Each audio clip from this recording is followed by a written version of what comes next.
bem-vindo à aula sobre genética promovida pelo Departamento Spitz Alemão do Estado de São Paulo. Nesse vídeo, nosso tema será brancos. A nossa palestrante convidada será a Fabiana Michelsen de Andrade, é bióloga com mestrado, doutorado e pós-doutorado em genética, trabalha com aconselhamento genético de criadores de pequenos animais, é criadora do site geneticacanina.com, membra e pós-doutoranda do Grupo de Pesquisa em Melhoramento Genético Animal, o Megagen, da Universidade Federal do Rio Grande do Sul, a URGS. Então, Fabiana, já vou passar a pelota para você. Vamos lá. Legal. Obrigada, Eduardo. A gente vai, então, agora falar da cor branca. A cor branca, ela está presente tanto no Spitz alemão grande, quanto no médio, quanto no pequeno, quanto no anão, né? Então, vamos ver como é que ela é como é que ela é determinada. Ela é determinada basicamente por 2 genes, e aí, ao final dessa aula, eu vou conversar qual é a diferença entre os anões e as outras variedades, certo? Esses 2 genes que determinam a coloração branca, acredita-se que sejam o gene E e o gene A, que nós já comentamos em outros vídeos, certo? Então, assim, ó, o branco, em todas as variedades dos Spitz, a princípio, ele é determinado pela ausência de produção de eumelanina. Então, esses cães seriam Ezinho, e pela ausência da produção de feomelanina, que deveria ser produzida pelo gene A. Mas tá lá, o mais recessivo do A, Azinho. Então, o cão é Ezinho, não consegue produzir eumelanina.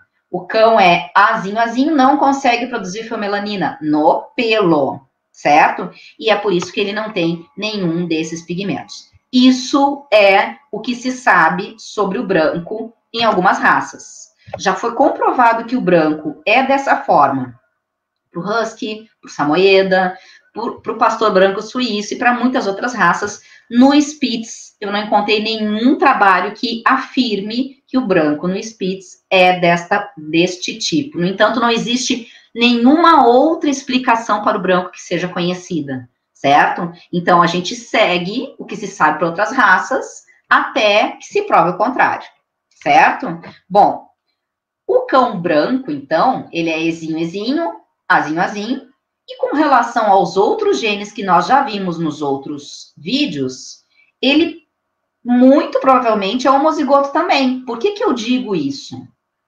Porque se no preto, nessas variedades, o cão é casão, bezão, o branco, nessas mesmas variedades, só pode ser casão, bezão também, né? Porque ele não teve a mistura dos outros tipos de gene K e do Bzinho, certo? Então, como é que vão ser os acasalamentos quando eu levar em conta a cor branca? Para os grandes, para os médios e para os pequenos. É claro que eu posso reproduzir branco com branco, né?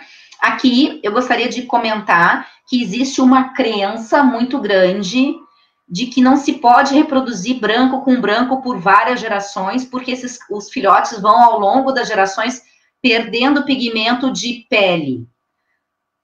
Isso talvez seja uma observação de alguns criadores para algumas linhas de sangue, mas isso não tem comprovação na genética que isso vai acontecer como regra, certo?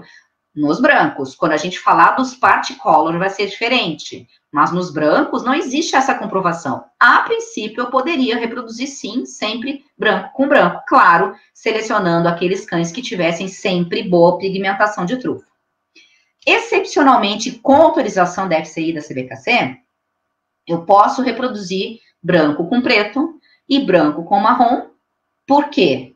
Por causa da questão da preservação da cor preta. E aí a gente fala isso principalmente quando eu estiver falando dos Spitz grandes, que eu tenho no Spitz grande o preto em extinção, né? Mas, nas outras variedades, para eu reproduzir branco, é interessante que eu reproduza branco com preto, por causa da manutenção da pigmentação da pele, da trufa, nos cães brancos. E aí vocês vão ver logo em seguida o que acontece quando eu reproduzo branco com marrom, que pode ser uma surpresa para alguns. Tá? Então, olha só, se eu reproduzo branco com branco, aqui está a constituição genética do branco, outro igual, eu só posso ter cães brancos. A princípio, de 2 cães brancos, não tem como nascer um cão que não seja branco. Se eu reproduzo um cão preto com um branco, o que acontece é que no preto, eu não tenho certeza do que ele tem no GNA. Porque o GNA não aparece em cães que são casão, certo? Provavelmente ele vai ter algum gene dominante aqui no GNA, por exemplo, o azão mais dominante, qualquer um deles, né? Mas vejam que aqui essa reprodução, levando em conta os outros genes, vai fazer com que o filhote preto seja heterozigoto aqui para o GNE. E qual é o problema deste acasalamento? Pode ser feito? Pode ser feito. Mas para eu reproduzir este cão preto aqui, tá aqui ele, ó. Cão preto com GNE heterozigoto. Vejam que quando eu for reproduzir ele, eu tenho que ter consciência que eu posso ter filhotes brancos novamente. Afinal de contas, eu posso ter filhotes que são ezinho e filhotes que são azinho, certo? E se eu reproduzo um cão marrom com um cão branco? Por que essa reprodução é permitida? Porque vai originar cães pretos na primeira geração. Como assim, Fabiana, cães pretos? Simplesmente porque do cão marrom vai vir ezão e ezinho do branco.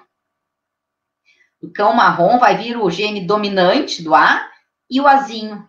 Então, vejam que aqui, ó, do B vai vir Bzão e Bzinho. Eu acabo tendo a constituição genética de um cão preto na primeira geração de filhotes. Mas atenção, quando eu pego este cão preto heterozigoto, que não era o que eu tinha na variedade, eu tinha o cão homozigoto. Quando eu pego este cão heterozigoto e reproduzo ele, eu posso ter, reproduzindo esse cão preto heterozigoto, filhotes brancos, até aí tudo bem. Eu posso ter filhotes pretos, até aí tudo bem também, mas muito cuidado com esses filhotes que podem aparecer destes cães pretos heterozigotos, em qualquer variedade.